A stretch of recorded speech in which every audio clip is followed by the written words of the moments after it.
Hey everyone, and welcome. Today, we are diving into a really fascinating and honestly deeply complex chapter of history. We're looking at early New England and the Puritans. Now, these are people whose legacy is literally baked right into the fabric of American culture.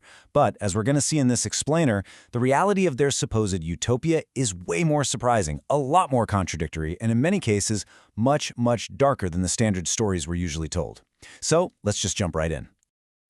I want you to think back for a second to what you learned in grade school about the Pilgrims, the Puritans, and early colonization. You probably have this mental picture of stern people wearing black and white outfits just peacefully sharing a harvest meal, right?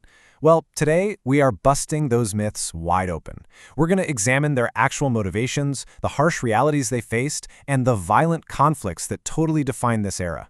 Trust me, the real story is vastly more interesting than that old caricature. Okay, let's start at the very beginning. The year is 1620, and English colonists arrived to establish the Plymouth colony. But here's the thing, they weren't stepping out into some empty, untouched wilderness. Not at all. They were walking into a place the local Abenaki speakers called Wampanoag, or the Dawn Land, and others called Nakina, meaning our land. This was an established, heavily populated region with its own really complex geopolitics. And this brilliantly shatters our first major misconception, that idea of an isolated, totally pristine frontier. Imagine stepping off a boat into a totally new world, and the first indigenous guys who come out to greet you, guys like Samoset of the Wabanaki and Squanto of the Patuxet, say hello to you in English? Crazy, right? But how? Well, it's because they already had years of interactions under their belts. They'd been trading with English vessels and, tragically in Squanto's case, had actually endured English captivity. By 1621, this prior dynamic led directly to a friendship and alliance treaty with the Wampanoag people and their great leader, Ozamekan. And ironically, it was this peaceful reciprocity that gave the English the foothold they needed to just keep expanding. Now, this existing dynamic really helps us understand who these colonists actually were. If you look down south at the earlier Virginia colonies, their motivation was pretty straightforward: make money. Pure economic profit. But New England was fundamentally different. Don't get me wrong, they definitely wanted to make money too, but intense religious motives guided their rhetoric and their everyday reality. Not every single person was a strict Puritan, but Puritan beliefs absolutely dominated the politics, the religion, and the culture of the entire region. So what exactly did these Puritans believe? Fun fact, the term Puritan actually started out as an insult. They preferred to just call themselves the godly. Their theology was deeply rooted in Calvinism. Basically, they felt the Church of England hadn't distanced itself nearly enough from Catholicism back in the 1530s. The absolute core of their doctrine was predestination. They believed humanity was redeemed by God's grace alone, and only a very specific, predestined minority, which they called the elect, were actually chosen to be saved. And for them, reading the Bible was literally the only way to figure out God's message. All right, time for some more myth-busting. We almost always stereotype the Puritans as these miserable, dour killjoys, but that's really an exaggeration. Did they hate excess, fancy church decorations, and holidays like Christmas? Oh, absolutely. They loudly reminded everyone that Christmas was nowhere in the Bible. But they did not completely abstain from life's pleasures. They believed in walking a reasonable middle path in what they saw as a corrupt world. To a Puritan, it wouldn't even cross their mind to ban alcohol or marital sex. So yeah, you can go ahead and toss out that image of the completely joyless settler. Eventually, tensions over these religious ideas back in England reached a boiling point, sparking a massive exodus. Between 1630 and 1640, a staggering 20,000 people packed up and traveled to New England. We call this the Great Migration. Why the sudden rush? Well, the Puritans had been trying to reform the Church of England from the inside. But when King Charles I took the throne, he essentially became their ultimate enemy, viewing them as extreme and dangerous. Facing severe persecution, they just got out of there, crossing the Atlantic in unbelievable numbers. And their ultimate goal? It was incredibly ambitious. The leader, John Winthrop, made it very clear they weren't permanently separating from England. Rather, they were just temporarily decamping to America to build a city on a hill. It was supposed to be this shining, flawless example for the reformers back home to copy. And let's be absolutely crystal clear about one thing. They were not trying to create a haven for religious freedom. To a Puritan, religious toleration was ridiculous at best and downright dangerous at worst. So, under the banner of the Massachusetts Bay Colony, they rolled up their sleeves and got to work. These folks were mostly what they called the middling sort, small landholders arriving with their entire families, which was very different from the single guys heading down to Virginia. They built these tight-knit towns around shared commons where male property owners could vote. They drafted extremely strict community rules based on God's covenant, and since they demanded absolute conformity to this specific vision, they were incredibly quick to correct or just straight-up banish anyone who stepped out of line.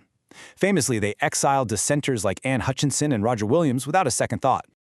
But creating and maintaining this rigid utopia took a lot of space and resources.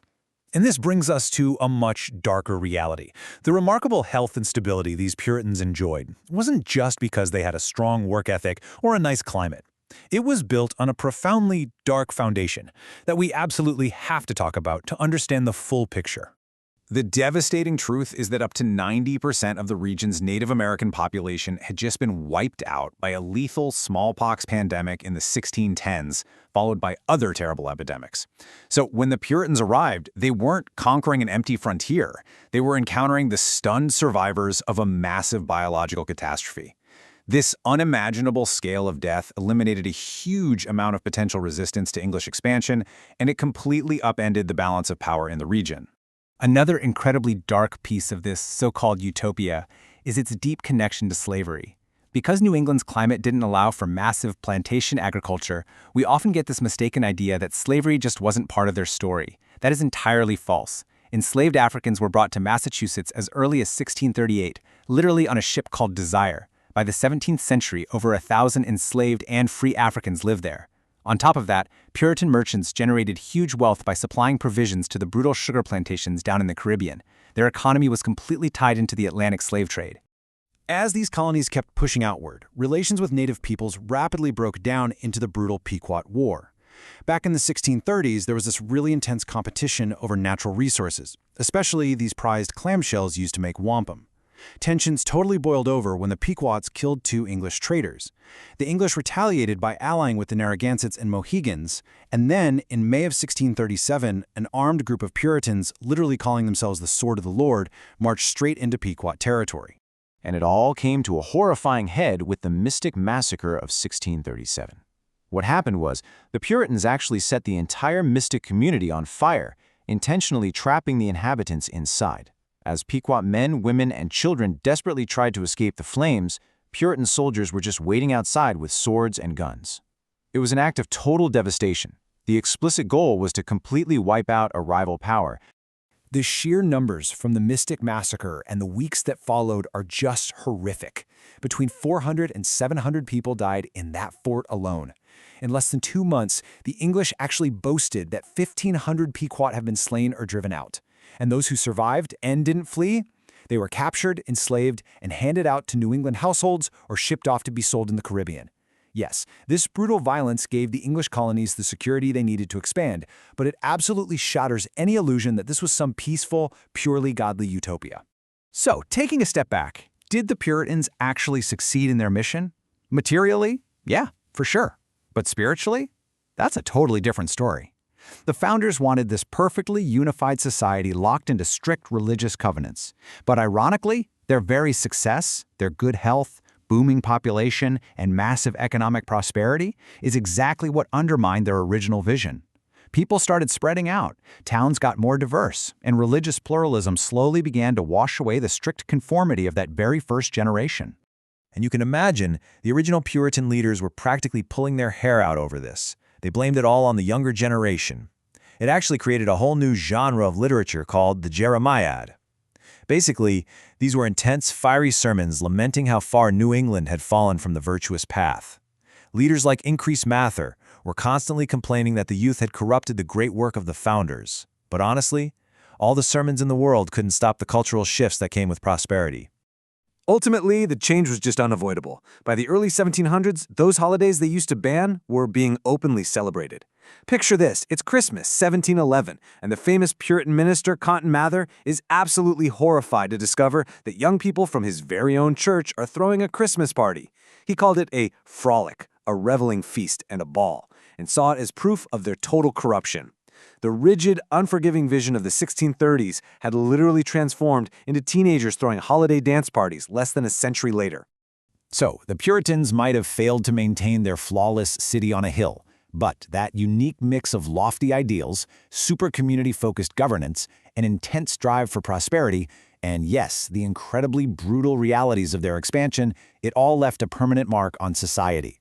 As you digest all this, I want you to ask yourself, how much of that complex legacy, both the light and the dark, still shapes the culture of New England, and really all of America today? Thanks so much for joining me on this explainer. Keep questioning the history you think you know, and I'll see you next time.